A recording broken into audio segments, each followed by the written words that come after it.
Hello students, good morning all of you.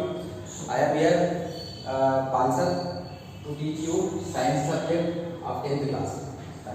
As you know very well, COVID-19 criteria is going on, so you have to maintain social distance, wear mask and sanitize your hand time to time to protect yourself and your family from COVID-19.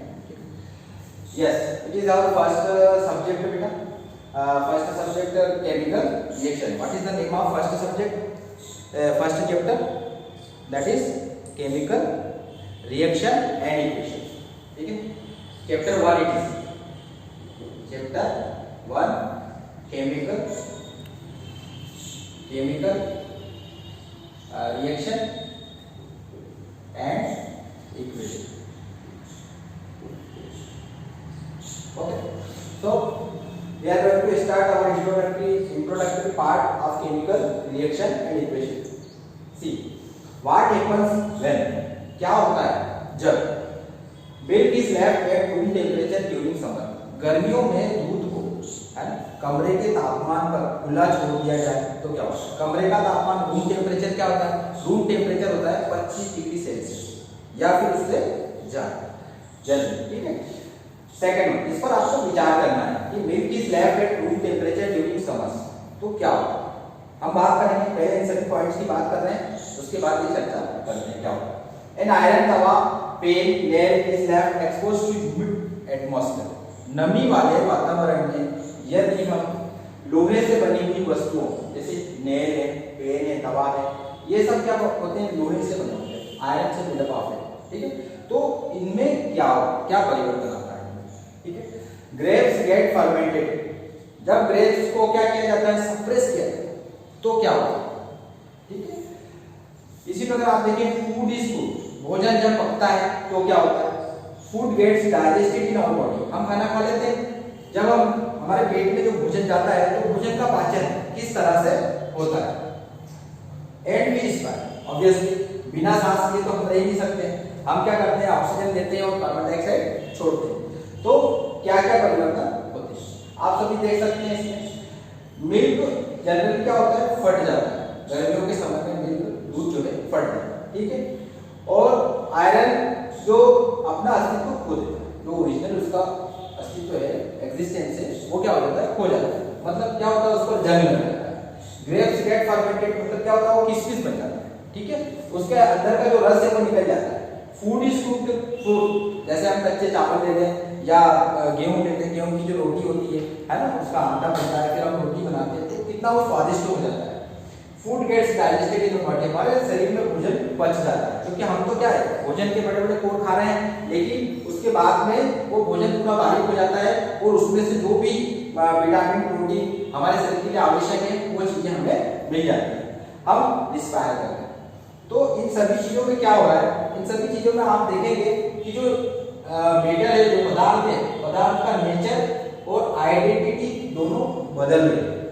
इन सभी examples में आप देख सकते हैं कि पदार्थ की जो प्रकृति है, मूल प्रकृति है, वो बदल जाती है और पदार्थ का के जो पहचान है, तो पहचान कैसे करें हम उसको पहचान. जैसे मिल्क इज लेफ्ट एट, दूध जब फट जाता है तो मिल्क तो नहीं रहता ना, मिल्क ने अपना ओरिजिनल जो अस्तित्व है उसको खो दिया. ठीक है. तो ये परिवर्तन आते हैं. मेन चीज ये जो है ना पॉइंट आप लोगों को ध्यान रखना है कि जो सब्सटेंस है उनका नेचर और आइडेंटिटी जो है वो चेंज हो जाती है. ठीक है. अब आगे चलते हैं हम.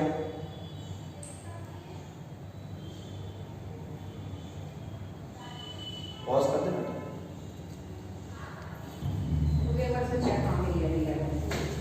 इन सभी जो भी हमने अभी इसके पहले जो एग्जांपल्स देखे थे उन सभी में क्या होता है? फिजिकल एंड केमिकल चेंजेस होते हैं. फिजिकल यानी भौतिक परिवर्तन, केमिकल यानी रासायनिक परिवर्तन. फिजिकल मतलब जो आपको दिखता है ना, जो हमें दिखे. जैसे हम भोजन खा रहे हैं तो भोजन हमको दिख रहा है, लेकिन जब हम उसको भोजन को खा लेते हैं तो शरीर में जो भोजन का पाचन होता है तो वो सब क्या होता है? रासायनिक परिवर्तन हो जाता है. उसका पूरा भोजन का क्या हो जाता है? रासायनिक परिवर्तन हो जाता है. ठीक है. तो जो हमको दिखता है वो हम फिजिकल चेंजेस मान लेते हैं, जो हमको नहीं दिखता है वो सब केमिकल चेंजेस में आ जाता है. ठीक है. तो इन सभी में हमने क्या देखा? एक और चीज है मैग्नीशियम रिबन की, इसमें आपकी टेक्स्ट बुक में बात की गई है.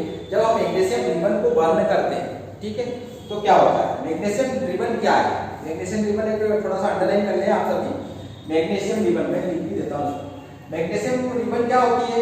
मैग्नीशियम रिबन जैसे ये बच्चियां बालों में चोटी लगाती है ना, तो वैसी एक रिबन होती है, लेकिन इस रिबन की खासियत ये है कि बहुत जल्दी से ये फायर आग पकड़ती है ना, ऑक्सीजन की उपस्थिति में बहुत तेजी से ये जलने लगती है, ठीक है। लेकिन इसको जलाने से पहले है ना, जलाने से पहले इसको साफ करना पड़ता है, रब करना पड़ता है सैंड पेपर से। जैसे कि आप रेजमाल वगैरह यूज करते हैं जंग साफ करने के लिए, वैसे ही ये इस पेपर का यूज किया जाता है मैग्नीशियम रिबन को साफ करने के लिए, ठीक है। तो ये बहुत आसानी से तेजी से आग पकड़ता है, ठीक है। तो इन सभी परिवर्तन ये जितने भी हमने एग्जांपल्स देखे उनका होता क्या है एक्चुअली वो देखें। चेंज इन स्टेट मतलब अवस्था में चेंज आता है। स्टेट को क्या बोलते हैं? अवस्था। अवस्थाएं कितने प्रकार की होती है? जनरली सॉलिड, लिक्विड, गैस, ठोस, द्रव और गैस होता है, ठीक है। ठोस, द्रव, गैस आप 9th क्लास में पढ़ चुके हैं। फिर क्या होता है? Change in colour. इसमें क्या आता है? Change in colour. कलर में कुछ चेंजेस आते हैं। और क्या होता है? Evolution of gas. गैस निकलती है, गैस क्या होती है? निकलती है। और चेंज इन टेम्परेचर, क्या होता है? इसमें तापमान में भी परिवर्तन आता है। जब भी कोई परिवर्तन होता है तो उसमें क्या होता है? या तो टेम्परेचर बढ़ता है या फिर टेम्परेचर घटता है। तो चेंज इन टेम्परेचर भी होता है। हमने ये सब चीजें देखी कि पदार्थ का परिवर्तन होता है तो क्या होता है, ठीक है। अब हम देखते हैं, हमने बात करी थी कि मैग्नीशियम रिबन को ऑक्सीजन की प्रेजेंस में जब हम बर्न करते हैं तो क्या होता है, ठीक है। तो वो जो उसकी इक्वेशन है उसको हम इस प्रकार से लिख सकते हैं। ये मैग्नीशियम का सिंबल है। मैग्नीशियम के केमिकल सिंबल को Mg बोलते हैं, ऑक्सीजन को O2 बोलते हैं, और ये इस प्रकार से आपको MgO2 मिल जाता है, ठीक है। तो इसमें क्या होगा आप देख सकते हैं, जैसे कि आप मैथमेटिकल इक्वेशन देखते हैं उसमें LHS होता है और RHS होता है। In the same manner here in scientific chemical reaction की जब बात कर रहे हैं तो इसमें जो LHS होगा आपका वो दिख रहा है आपको Mg + O2। मतलब यहाँ पर क्या होता है? दो या दो से ज्यादा पदार्थ आपस में क्या करते हैं? क्रिया करते हैं और हमको क्या प्रदान कर रहे हैं? प्रोडक्ट दे रहे हैं, उत्पाद मिल रहा है। तो जो भी पदार्थ यहाँ पर जो भी एलिमेंट यहाँ पर क्रिया में जो भाग लेते हैं उनको क्या बोलते हैं? रिएक्टेंट्स बोलते हैं। रिएक्टेंट्स दो या दो से ज्यादा भी हो सकते हैं।